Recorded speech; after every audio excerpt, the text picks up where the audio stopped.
metan al aula virtual y descarguen la presentación que les subí junto con el video. Bueno, no que la descarguen, que la tengan ahí abierta, mejor dicho. Porque lo que voy a hacer ahorita en la primera parte de la clase es justamente como explicarles algunos puntos de nuevo, que aunque ya está en el video, como que desconfío un poco de que lo hayan visto, porque normalmente la experiencia con los estudiantes es que si no hay actividad esta semana, o sea, si no hay taller, no ven a veces los videos o no hacen las lecturas. Em, entonces voy a retomar, digamos, la explicación que está ahí en la presentación. Eso al principio y ya después doy lugar a preguntas, comentarios que tengan sobre este tema. Entonces, ¿ya lo tienen? Sí, Sí. semana 4, presentación. Sí, ya. Bien.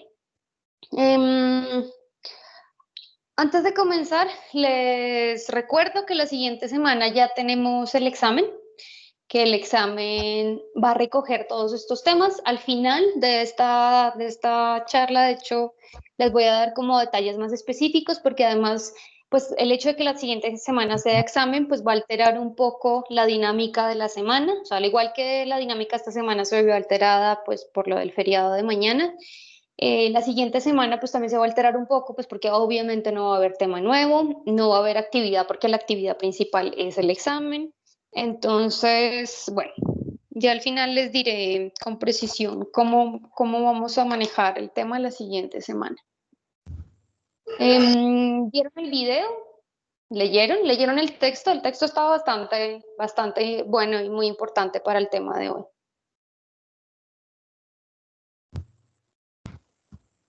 Sí. Sí. Listo.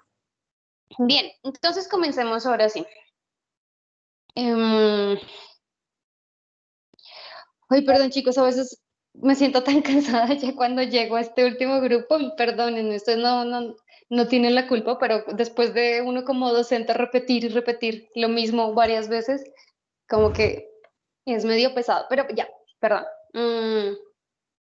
Ok, habíamos visto la semana pasada que las valoraciones y las valoraciones en términos generales, no solo las valoraciones éticas, sino valoraciones estéticas, valoraciones prácticas, como cuando algo es bueno o no en términos de funcionalidad, digamos en el caso del celular, obviamente uno no dice que el celular sea bueno porque sea ético, ¿no? O sea, actúe correctamente, sino más bien porque pues, funciona para lo que debe servir. Entonces establecíamos que todas estas valoraciones que hacemos en general de las cosas, sean inertes o sean seres vivos, sean animales o seres humanos, todas las hacemos o deberíamos hacerlas conforme a su naturaleza. Esto pues ya lo discutimos un poco, ustedes digamos dieron sus puntos de vista, especularon respecto a cómo creían que podía ser esa naturaleza, cómo la estructura de la naturaleza humana, discutimos un poquito sobre su propósito y teniendo en cuenta también lo que nos decía el texto que leímos la semana anterior, pues veíamos y cuestionaron ustedes, creo que en el foro acá solamente participó Marcos, bueno, pero digamos se cuestionaba también un poco esta idea de si el ser humano realmente podía alcanzar la plenitud, ¿no? ¿Cuál era el propósito del ser humano en este mundo? Porque si una tijera tiene un propósito y si las abejas tienen propósito, pues parecería que los seres humanos también tenemos que tenerlo, pero ¿cuál es ese propósito? Todas estas preguntas nos llevan a plantear la pregunta específica por cuál es la naturaleza del ser humano. Entendiendo que la naturaleza se compone de estas dos partes, de estructura y de finalidad. Entonces, ¿cuál es la estructura de todos los seres humanos? ¿Será que acaso todos los seres humanos podemos compartir una misma estructura? ¿Será que todos los seres humanos podemos compartir un mismo propósito? Como que de entrada se nos hace difícil, ¿no? Uno dice, bueno, en cuestión de estructura, pues yo soy más pequeña, soy más delgada, otros son más grandes, unos son hombres, otros mujeres, etcétera. En cuestión de propósito, pues alguien también podría decir, bueno, mi propósito en la vida es trabajar y ganar mucho dinero, y otros podrían decir, mi propósito en la vida es pertenecer a una ONG y ayudar a mucha gente.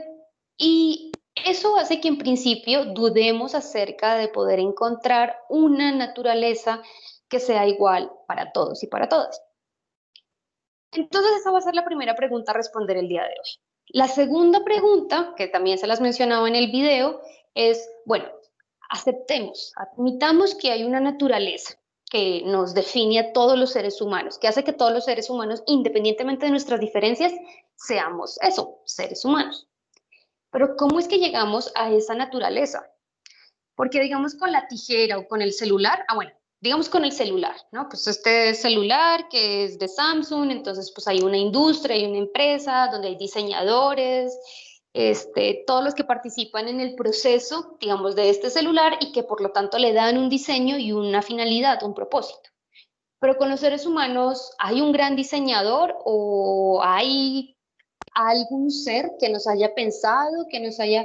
Bueno, algunos pueden responder afirmativamente a esta pregunta, pero los que no creen que exista, digamos, un ser que nos haya diseñado, pues podrían decir, bueno, quizás toda la naturaleza realmente lo que hacemos es construirla, ¿no? Construirla o entre todos o cada quien construye su propia naturaleza y esto también podría tener sentido.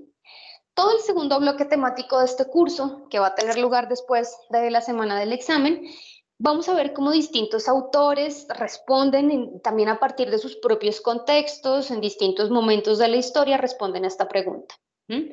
Recuerden que aún así todos, digamos, van a estar, bueno, no todos, pero al menos la mayoría van a estar comprometidos con la idea de que la ética tiene que ser una ciencia con la cual nos permita hacer o explicar los juicios universales de valor ético y en ese sentido, todos van a estar comprometidos con que sí hay un referente común, llámesele naturaleza o llámesele de otra manera, pero lo que no van a estar tan de acuerdo es en cómo llegamos a esa naturaleza.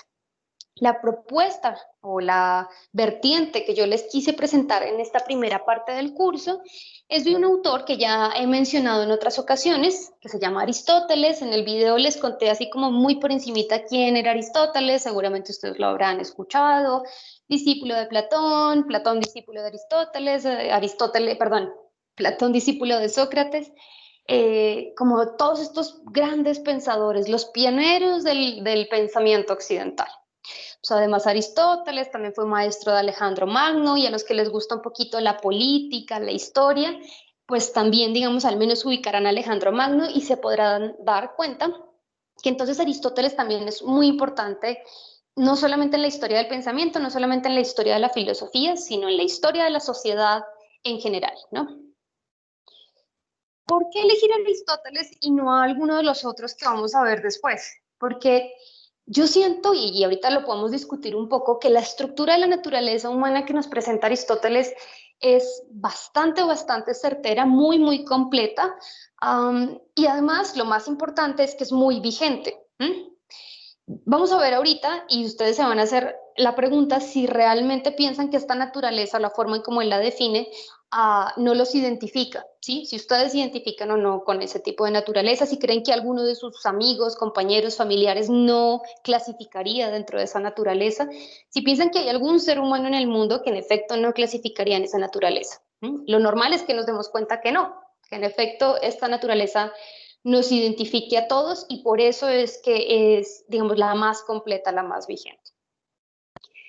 También para poder comprender la propuesta que nos presenta Aristóteles, yo les decía que hay que conocer un poquito de su pensamiento en general. Los griegos tenían algo, y también lo vamos a ver después, que su primera pregunta es por cómo es el mundo, cómo es el ser, cómo son las cosas, y después de ahí pasan propiamente a definir al ser humano, porque finalmente pues el ser humano es parte de un todo, ¿sí? Parte de algo más grande, algo que lo supera. Aristóteles dijo, el ser en general es un compendio de dos cosas estrechamente ligadas, forma y materia. Todo está compuesto de esa manera.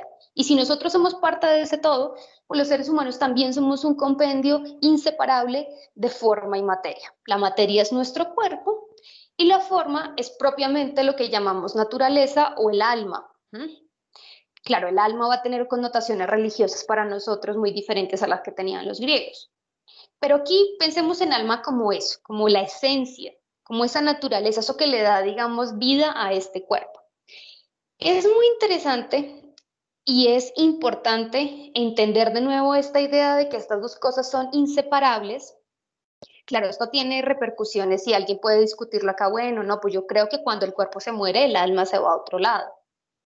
Para Aristóteles esto no era así. Pero lo importante, independientemente de porque uno podría decirle a Aristóteles, bueno, sí, el alma sigue y creo que él tampoco tendría mucho problema en hacer eso. Perdón, pero lo que sí es importante entender que las dos cosas están estrechamente ligadas, es que a la hora de definir nuestro comportamiento ético basado en la naturaleza, muchas personas que hacen una separación tajante entre estas dos cosas, digamos, ven las pasiones, ven las emociones como algo que debe ser reprimido o como algo que debe ser dejado de lado. Aquí yo les decía la vez pasada, algún grupo, ya no recuerdo cuál fue, preguntaba, bueno, si el ser humano es esencialmente racional, ¿por qué es que creen supersticiones o por qué creen creencias religiosas? ¿No? Porque tiene creencias religiosas. Y ojo, uno puede ser reduccionista en dos extremos. Existe el reduccionista biológico y es como el ser humano solamente es cuerpo, nace, come, no crece, se reproduce, muere, fin. Y eso sería como igualarnos al ser humano a una plantita, a una suculenta que tengan en su casa o qué sé yo. Pero el otro extremo es pensar que somos entes pensantes, superracionales y ya, como que ahí nos agotamos. No, el ser humano es un compendio de varias cosas. Somos nuestras necesidades biológicas, somos nuestro cuerpo, también somos nuestras pasiones y también somos nuestra razón y nuestra voluntad. Y eso, digamos que el pensamiento de Aristóteles nos permite comprenderlo muy bien, justo por este compendio, perdón, unidad indisoluble que hace de cuerpo y alma o de materia y forma. Ok, esto lo vamos a entender mucho mejor. Les pido que vayan a la diapositiva 4, que es donde está el cuadrito de la naturaleza humana, como para que me vayan entendiendo y me vayan siguiendo lo que voy a ir diciendo. En este cuadrito vemos entonces justamente cómo se reúnen todas estas partes y propiamente se dividen o se categorizan en tres que Aristóteles llama tres tipos de alma. Nosotros lo vamos a manejar para no confundirnos, sino meter de nuevo una visión religiosa, que no es que esté mal ni mucho menos, solamente que es mucho más claro, digamos, desprendernos de estas nociones y hablar simplemente de partes de la estructura de la naturaleza humana. La primera parte, que sería la más básica, es entonces esta parte vegetativa de la que ahorita ya venía hablando, nuestras necesidades o funciones más básicas, corpóreas, biológicas, que es el crecimiento, la reproducción y la alimentación. Esta parte en sí misma va a tener un fin, va a tener un propósito específico que tiene que ver o está totalmente ligado a su propia composición. ¿A qué me refiero con esto? Bueno, si quien tiene una estructura vegetativa, planta, animal o ser humano, esa estructura es la que se encarga de la reproducción, pues su fin, su propósito último va a ser reproducirse. Si se encarga del crecimiento, pues su fin va a ser crecer, etc. Luego viene una parte que ya solo compartimos con los animales y es la parte sensitiva. Aquí se encuentran apetitos, emociones y movimiento. El movimiento además está totalmente ligado justamente a los apetitos y emociones, porque ojo a esto, los animales y los seres humanos, al igual que las plantas, necesitamos comer, necesitamos nutrirnos. Pero a diferencia de las plantas, que las plantas no pueden elegir el agua de su mayor gusto, satisfacción, ¿no? No es que digan, yo prefiero el agua de este lago y no el agua de este otro. Los animales y los seres humanos sí lo hacemos. Eso fue lo que nos motivó o lo que permitió que justamente nos moviéramos, nos desplazáramos, dado que nuestras necesidades las satisfacemos al mismo tiempo de que cumplimos o complacemos, digamos, nuestros apetitos y nuestras emociones. El fin de esta parte, el fin de esta parte de la estructura, entonces eso es un poco más elevado. Ya no es simplemente, digamos, comer, ¿no? Ya no es simplemente sobrevivir, ¿no? Reproducirnos, sino que hay una conciencia que claramente en los animales va a ser menor que en los seres humanos, de que para lograr estas cosas se necesita asociarse con otros. Aquí es donde propiamente el fin se establece como la sociabilidad, ¿sí? Como establecer comunidades. De nuevo, los seres humanos obviamente van a organizar comunidades mucho más complejas, pero por ejemplo las del ser humano primitivo pues son muy análogas a los de los animales. Es una distribución básica de ciertas funciones, por ejemplo, para cazar, para reproducirse, ¿no? Cómo se necesita los otros, ¿no? La planta, digamos, se tiene a sí misma y ya, y le basta. El animal y el ser humano es sociable por naturaleza, necesita de los demás. Y por último, tenemos la parte intelectiva, que esa sí es la esencialmente humana, es decir, esa no la compartimos con nadie más, que es la de la razón y la voluntad. Sí, recordemos que la voluntad es la facultad básica de la libertad. Entonces, en otros términos, podríamos decir, lo que nos define como seres humanos es que somos racionales y somos libres.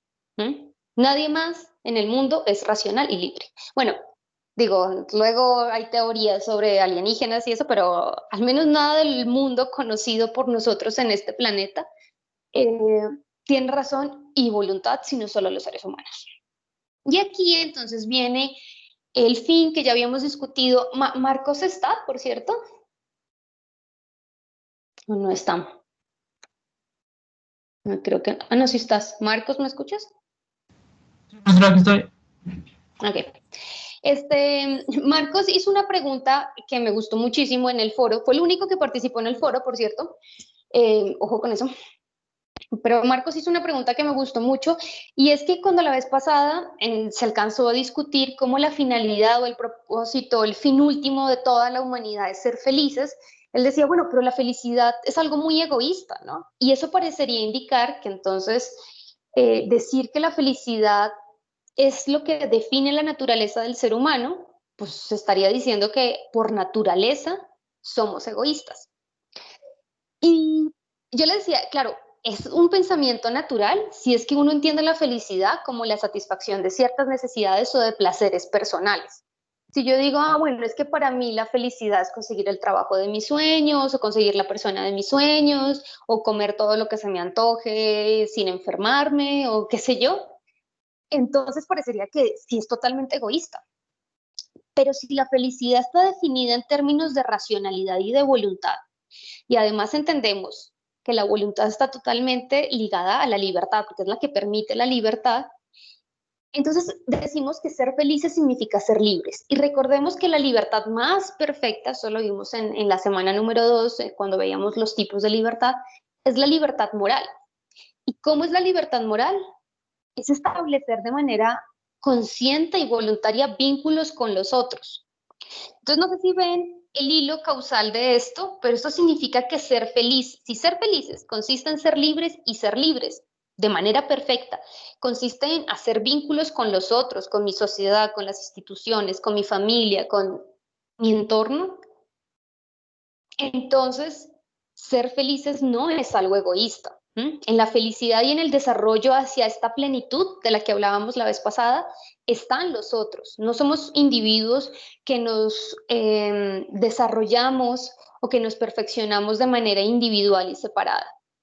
Esto lo vamos a ver mejor cuando en el último bloque temático toquemos el tema del individualismo, que digamos es un fenómeno muy contemporáneo que ha perturbado esto y que tendríamos que decir que es algo antinatural, en el sentido de que atenta contra la naturaleza humana, que es esencialmente social, no solo por la parte sensitiva, no solo porque necesitemos de los otros para reproducirnos, porque claro, nosotros no nos podemos reproducir solos, sino que ese vínculo que hacemos con quien nos reproducimos es un vínculo que establecemos libremente, o al menos ese es el ideal, ¿sí? Ok, con base en esta estructura, pueden pasar a la siguiente diapositiva, es que se establece una jerarquía de valores. Tenemos desde los valores infrahumanos, que son humanos, pero que también compartimos con plantas y animales, como la salud, la fertilidad, la fuerza, la agilidad, etcétera. Luego vienen los valores morales, perdón, humanos, pero inframorales, como la belleza, la cultura, la riqueza, la inteligencia, etcétera. Y por último, tenemos los valores propiamente morales, que aquí volvemos a esta idea de cómo esta parte esencialmente humana tiene como fin la felicidad y cómo la felicidad es el perfeccionamiento de nuestras facultades, porque además aquí se enlaza perfectamente con los valores morales, perdón, que son las virtudes, porque ¿en qué consisten las virtudes? Pues justamente en ese perfeccionamiento de nuestras facultades. Pasemos de hecho ya a la última diapositiva, con eso hay más espacio para preguntas. Digo, yo estoy pasando más o menos rápido porque espero que se hayan visto el video. Yo sé que era un poco más largo de lo normal, pero como se dan cuenta es un tema muy denso, pero es un tema que encierra ya todo lo que hemos visto. Entonces, esta última diapositiva muestra algo que yo creo que matiza muy bien con todo lo que hemos dicho y con algunas de sus preocupaciones principales, que era, bueno, no se pueden establecer juicios morales universales porque es que cada quien piensa de manera diferente, cada quien es criado de manera diferente, algunos tienen creencias religiosas, otros políticas, otros, etcétera. Después, entonces yo les decía, bueno, pero es que se hace con base en una naturaleza humana que es común a todos. Y algunos podrían decir, no, pero es que de nuevo esa naturaleza humana, ahorita ya les estoy mostrando que es una naturaleza humana lo suficientemente amplia para que quepamos pese a nuestras diferencias. Y este punto, ¿no? El punto culmen de toda la cuestión moral basada en la naturaleza, que es propiamente cómo desarrollamos nuestras virtudes, va a poner de manifiesto que una naturaleza humana no suprime nuestras diferencias, sino que hace que cada quien, de manera particular, pueda llegar a este fin común, que es el de ser felices y que es el de tener ciertos, desarrollar ciertos valores a los cuales llamamos virtudes.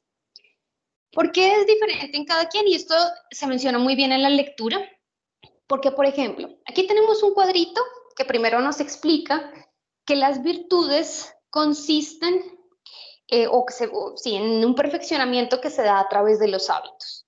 Y que los hábitos es justamente el ejercicio, ¿no?, de esta práctica continua en donde alcanzamos nuestro punto medio. ¿Mm? Esto es muy importante porque muchos, digamos, pueden cuestionar la idea de la perfección, ¿no?, de alcanzar la plenitud y van a decir, pues es que nunca nadie es perfecto, nunca nadie es pleno. Claro, si la vara con la que medimos la perfección es la del no error en lo absoluto o la de actuar como ángeles o como dioses o qué sé yo, claro, nadie va a alcanzar su plenitud y nadie va a ser perfecto. Pero si la plenitud y perfección se dan los términos de desarrollar por un proceso nuestra propia humanidad y ejercitarnos en ella, entonces ahí ya parece que es algo un poco más accesible, es algo un poco más alcanzable. ¿Cómo nos ejercitamos en estas virtudes? Pues de nuevo, ¿no? Conociendo cuál es nuestro punto medio y practicándolo una y otra vez. En el cuadrito les muestra, digamos, cómo alcanzamos la virtud de la templanza. ¿Mm? Alcanzamos la virtud de la templanza frente a la comida, que es el ejemplo específico, frente a los placeres, absteniéndonos por completos de ellos. No, eso sería tentar contra nuestra naturaleza, específicamente contra nuestra naturaleza sensitiva. ¿Sí? Yo no puedo suprimir los placeres porque los placeres hacen parte de mi naturaleza. Suprimirlos pues, nos llevaría a un antivalor o a un vicio que sería el de la abstinencia. ¿Qué hago entonces? Ah, bueno, como las pasiones son propias de mi naturaleza, entonces le doy rienda suelta y como todo lo que quiera, aún si digamos eso que como me puede hacer daño, no sé, soy una persona diabética y según el dibujito, ¿no? Pues me como un montón de muffins de chocolate al día. Bueno, también sería antinatural. ¿Por qué? No solo porque estoy atentando contra mi naturaleza vegetativa, haciéndole daño a mi cuerpo, sino porque además estoy demostrando que no soy lo suficientemente racional ni libre para escoger lo que me hace mejor, ¿m? Lo que me hace bien. Entonces, ¿cuál es el punto medio? Justamente un punto en el que ni se repriman los placeres ni se le dé rienda suelta. ¿M? Voy a pasar al ejercicio, al ejemplo final, que es el de la generosidad. Eh, ¿Cómo logramos ser generosos? ¿Qué sería el valor? Pues de nuevo, ¿no? No yéndonos a los extremos, ni siendo tacaño y guardándome todo debajo del colchón, ni dándoselo todo a todo el mundo, porque pues puede llegar un momento en donde incluso yo necesite cierta estabilidad para poder ayudar a otros. ¿Sí? Si yo lo doy todo, si yo vendo mi casa, vendo todo, vendo mi ropa y me quedo en la calle, incluso perdería mi trabajo, porque si no tengo una computadora donde trabajar y dar mis clases virtuales, pues perdería incluso mi fuente de ingresos y eso significaría que ya no puedo ayudar a nadie más. Entonces, no me puedo ir a los extremos, pero ojo a esto, el punto medio en cada quien es distinto de acuerdo a sus condiciones, es distinto de acuerdo a esas diferencias particulares, perdón, de las que ustedes han hablado. Puede ser generoso o igualmente generoso una persona que gana 3.000 pesos al mes a una persona que gana 100.000 pesos al mes. Pues no, ¿Mm? Puede ser igualmente laborioso, y esto creo que era uno de los ejemplos del libro, una persona a sus 20 años, como tienen ustedes, ¿no? Están entre, sí, alrededor de sus 20. Puede ser igualmente laborioso una persona a sus 20 que a sus 60 años. Puede ser igualmente laborioso una persona enferma que una persona sana. Puede mantenerse igualmente sobrio una persona, y este sí es un ejemplo que si lo leyeron, se lo recordarán del libro, puede ser igualmente sobrio una persona que pesa 80 kilos a una persona, perdón, una persona que pesa 50 kilos a una persona que pesa 120 kilos. Pues no, tanto mi forma de ayudar va a depender de qué tanto ingreso tengo, como mi sobriedad va a depender de qué tanto alcohol mi cuerpo aguante. Como digamos el segundo ejemplo que mostraba en el segundo ejemplo que mostraba en el cuadro, la valentía va a depender de las condiciones, ¿no? Tengo manera de enfrentarme a cierto temor, pues lo hago. Si enfrentarme a cierto temor es una torpeza, como han hecho alguna gente que luego, pues estúpidamente, obviamente muere, que se meten a la jaula de los leones en los zoológicos y eso no es valentía, eso es estupidez. Si eso es arriesgar de más, no medir las dimensiones, ser valientes, encontrar también un punto medio. Entonces, si se fijan, el perfeccionamiento, la plenitud y por ende la felicidad, aunque siga siendo un propósito común a todos, las vías para alcanzarlo sí son diferentes. ¿Mm? Con esto entonces termino y nada, voy a dar paso a las preguntas. Antes, vayan pensando sus preguntas, los que tengan. Antes de eso voy a hacer el pase de lista. Entonces, les voy a pedir el favor que, como la vez anterior, levanten toda su manita virtual, por favor.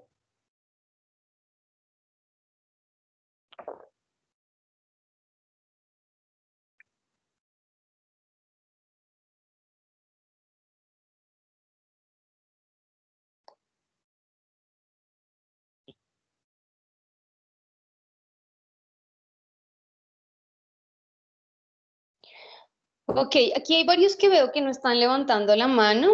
No la bajen todavía, por favor, porque sí, necesito saber quiénes son los que no. José Octavio Valdés, ¿me escuchas? José Octavio. Luz Hernández, ¿me escuchas? Miren, chicos, si me están escuchando y no pueden hablar porque tienen su micrófono dañado o algo, por favor, escriban por el chat. Y Oscar González. Ok, les doy la última oportunidad para que me contesten. Ok, José me está diciendo que sí me escucha, pero no puede hablar. Y Luz también. Y creo que ya la otra persona levantó su mano.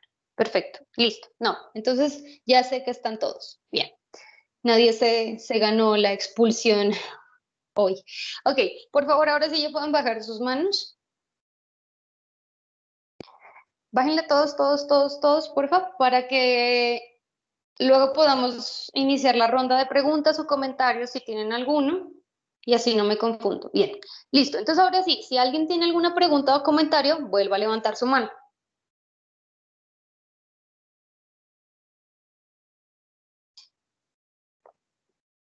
¿Nadie? ¿Para todos es claro el tema? Diga, ay, no, ya.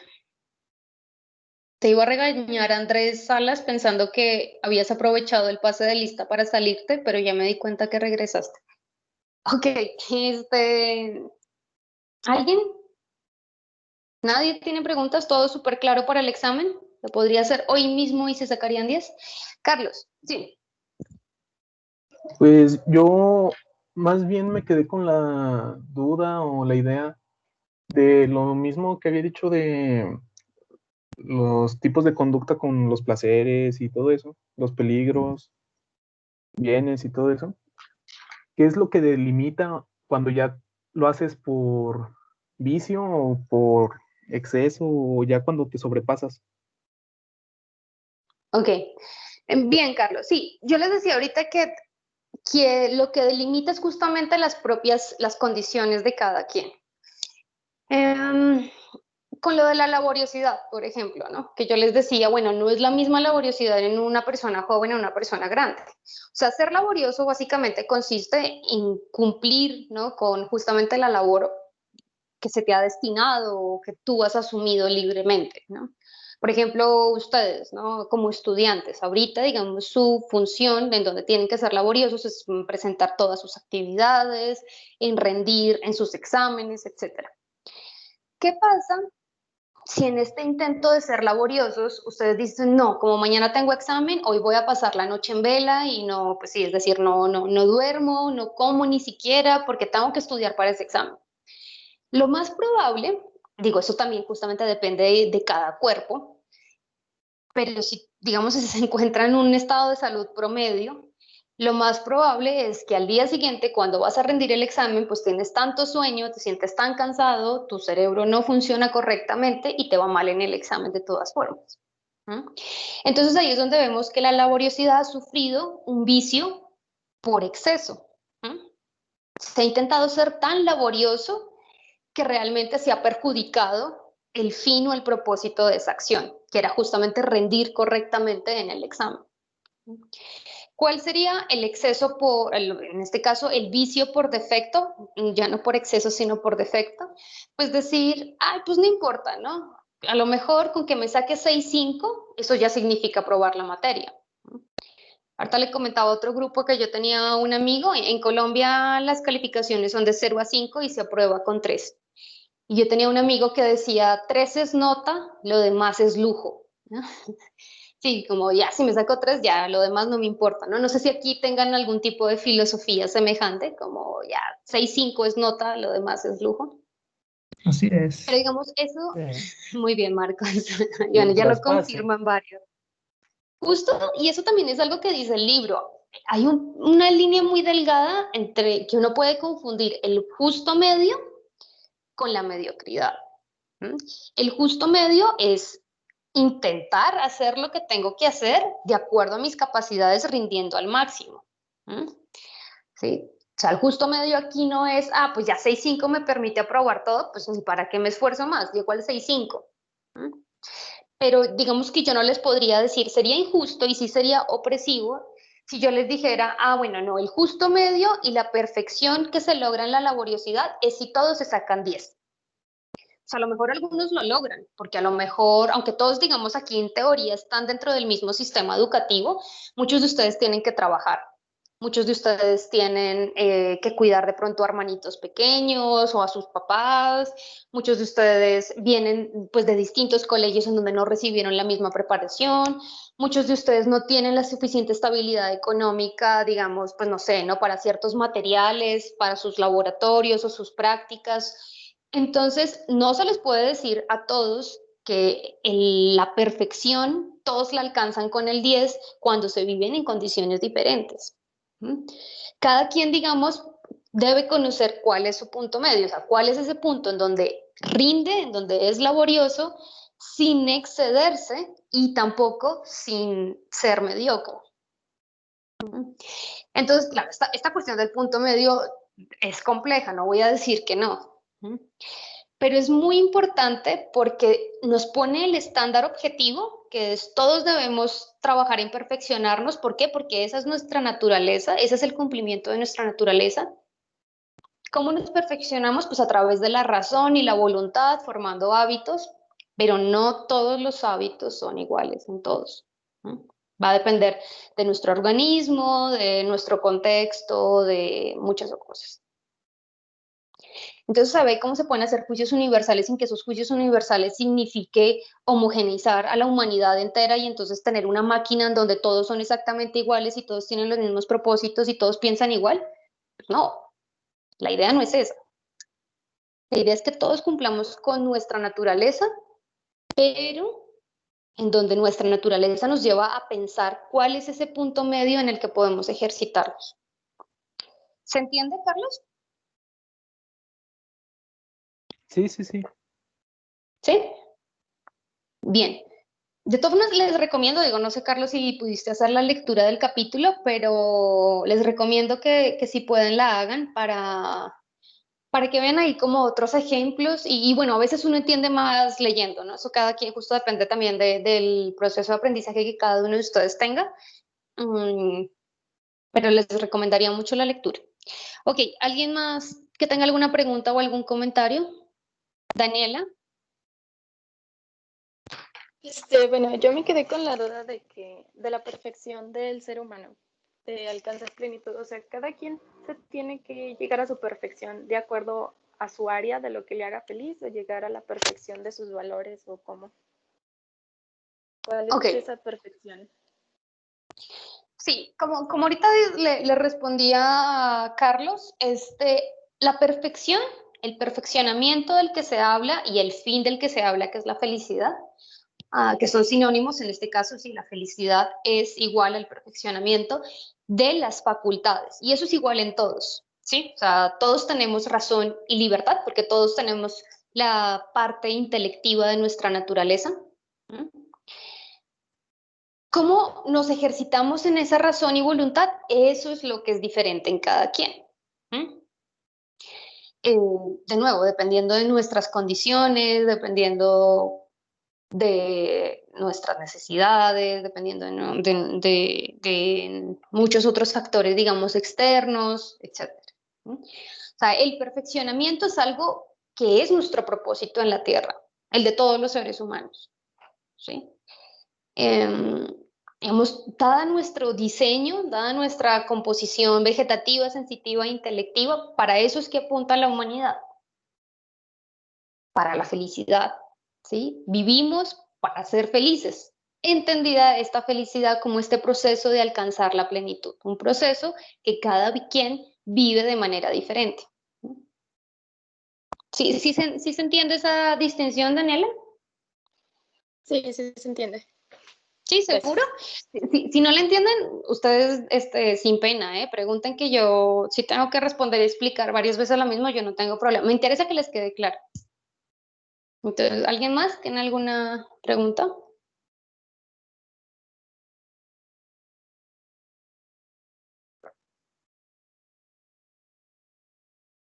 ¿No? Diga, tengo la duda y espero que en el micrófono no se escuche cuando paso el té, perdón, me siento medio avergonzada, pero es que hasta ahora ya tengo la garganta tan seca que si no tomo algo ya no puedo hablar. Espero que no se escuche como el pasar, porque eso debe ser incómodo que ustedes me escuchen pasar saliva, perdón. Mm, ¿Alguien más? ¿Nadie? Ok. Mire, si nadie más tiene dudas, recuerden que de todas formas el jueves hay foro por si quieren hacer ahí más preguntas, si quieren resolver sus dudas. Les hablo entonces sobre la dinámica de la otra semana y sobre su examen. Esto lo vengo anunciando casi que desde la primera semana, les vengo diciendo cómo va a ser su examen. El examen es que ustedes eligen cualquier tipo de acto humano. Les he puesto como ejemplo desde los temas de actualidad, ¿no? De debate actual, como son aborto, cosas de género, matrimonio igualitario, eutanasia, todo lo que se les ocurra. Pero también pueden ser cosas, digamos, que no tienen que ser ni profundas ni de debate actual. Ya he estado poniendo hoy el ejemplo de un estudiante del semestre pasado de biomédica que quiso hablar sobre si comer con la boca llena era algo bueno o malo. Y lo hizo súper bien. O sea, aquí lo importante es que pueda ser un acto que consideremos libre. ¿Mm? Entonces, lo primero es elegir el acto, ustedes lo pueden ir pensando, y de hecho les aconsejo que lo vayan pensando porque el día del examen es igual el miércoles y van a tener solo la hora del examen, es decir, la hora de la clase, perdón, o sea, de 2 a 3. Y después de que lo han elegido, entonces empezamos a aplicar el método de la ética, ¿sí? Clase de la primera semana. ¿Cuál es el método de la ética? Primero observamos el fenómeno, ¿no? Intentamos hacernos una descripción del fenómeno en general, con base en nuestras propias experiencias, con base en, de repente, lo que dice la ciencia, la religión, ¿no? Otras disciplinas, otros enfoques, la misma cultura, las redes sociales. Pues eso va a depender, obviamente, del tema que escojan, ¿no? Ese es el paso número 1. El paso número 2 ya es el proceso racional, en donde empezamos a analizar ese fenómeno, ya no bajo la normativa de hecho, sino de derecho. Entonces, lo primero es cuestionar si es realmente un acto humano o no, si es un acto libre. Claro, aquí yo me acuerdo que Cristian y muchos otros decían, bueno, es que no hay un acto absolutamente libre. Pues sí, nunca lo va a haber probablemente. Pero justamente la idea es que se cuestionen sobre qué tipo de libertad tiene ese acto. a lo mejor carece de libertad legal, pero sí hay libertad psíquica, o a lo mejor carece de libertad física, pero tiene libertad moral, qué sé yo. Después de analizar eso, tiene que ser un acto libre, lo que les digo, quizá no sea absolutamente libre, pero tiene que al menos ser libre en algún aspecto para que la ética pueda hacer su evaluación. Entonces, ¿cómo hace la evaluación la ética? Pues aplicando lo que vimos hoy, la estructura de la naturaleza humana. Ok, este acto a lo mejor atenta contra la naturaleza vegetativa, pero no atenta contra la naturaleza intelectiva. Si es así, se puede valorar según la jerarquía de valores. Ah, bueno, este acto recibe el antivalor o no, el valor negativo más bien de ser, no sé, infértil o poco saludable, pero tiene este otro valor de la racionalidad, de la libertad, que bueno, se tendrían en cuenta justamente los valores a los que llamamos virtudes, ¿no? Bueno, pero esto es un acto de valentía, pues esto es un acto de... Y ya, eso es básicamente todo. Si se dan cuenta, reúne todos los temas de la clase, no les estoy pidiendo, digamos, que hagan algo que no hayamos visto, que no hayamos practicado un poco, cuestionado y reflexionado en los talleres, en los foros, en las lecturas. Y, y bueno, adicionalmente, de todas formas, pues para, digamos, los que quieran, eh, la dinámica de la semana que viene, justamente antes del examen, que sería el miércoles, de nuevo les repito, miércoles de 2 a 3, vamos a hacer una actividad de repaso. ¿En qué va a consistir esta actividad de repaso? Les voy a poner a que evaluemos, o entre todos, que evaluemos el reggaetón. ¿Por qué elijo el reggaetón? Porque de hecho ha surgido en varias clases como los tipos de música también reciben una valoración moral, también son fuente de moralidad. Yo creo que uno puede citar ejemplos en México como los narcocorridos y la cultura narco. Y aunque uno puede evaluar el reggaetón en términos de música y alguien si aquí es músico no puede decir, no, esto es horrible, el beat del reggaetón no es música, lo que sea, eso no nos importa, lo que nos va a importar es como acto humano. Entonces les voy a pasar el lunes un videito muy, muy corto en donde se reúnen como varios enfoques. Entonces está la socióloga y el historiador hablando del trasfondo de las raíces africanas, del baile y todo el rollo. Y un textico que también es muy corto de una literata colombiana que hace como una analogía entre los trovadores medievales y los reggaetoneros. Está chistosón, bueno, está entretenido. Todo esto para que, ¿qué? Para que lleguemos con una descripción básica del fenómeno. Y luego, aquí en clase, el martes a las 2, hagamos entre todos propiamente la evaluación. Nos preguntemos si es libre, qué tipo de libertad tiene, lo evaluamos según la estructura de la naturaleza humana y apliquemos la valoración según la jerarquía de valores. Y pues ya, eso es todo. ¿Alguien tiene preguntas sobre esto último que he dicho, sobre la dinámica de la otra semana o sobre el examen? No, Todo bien. no, todo bien. Ok, O más bien, ¿cómo bueno. sería su entrega? ¿Sería escrito? ¿Puede ser en Word?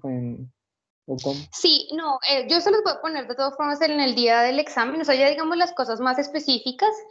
Sí, van a venir lineamientos específicos, por ejemplo, respecto a la investigación de la primera parte. O sea, yo no les voy a evaluar aquí que me hagan una investigación súper exhaustiva, ¿no? Entonces, si alguien elige el tema del aborto, que evalúe y la dimensión legal en todos los países del mundo y no, o sea, obviamente no les alcanzaría la hora, pero tampoco les alcanzaría el semestre para hacer algo así. Pero sí, digamos, es importante que si hacen algún tipo de investigación y encuentran en alguna página, incluso Wikipedia, lo citen, ¿sí? Ojo con eso, porque luego con este curso ha pasado varias veces, el segundo examen va a tener características semejantes y el semestre pasado tuve que reprobar como a 5 personas por plagio porque hicieron esto de copiar y pegar de otras fuentes y el argumento era, pero usted me dijo que investigara. Claro, pero investigar no es copiar y pegar. Entonces, digamos, va a venir un lineamiento con respecto a eso. Y el otro lineamiento que tiene que ver más con el formato, Carlos, es que tiene que ser entregado en archivo PDF. Sí, yo lo abro como una tarea, como si fuera tarea en aula virtual, solo que con entrega individual, por supuesto. Em, También va a venir probablemente venga con un límite, no mentiras, no, esto no viene con límite de palabras porque está muy esquemático, no creo que se excedan. Pero sí, uno de los requisitos es que sea en archivo PDF. Entonces también habilito en el aula virtual que solo se puedan entregar archivos PDF. ¿Ok? Vale. Bueno, ¿Listo, chicos? Bueno, entonces pues si no tienen más preguntas, no se les olvide que de todas formas el foro está abierto el jueves para los que tengan dudas. Y nos vemos entonces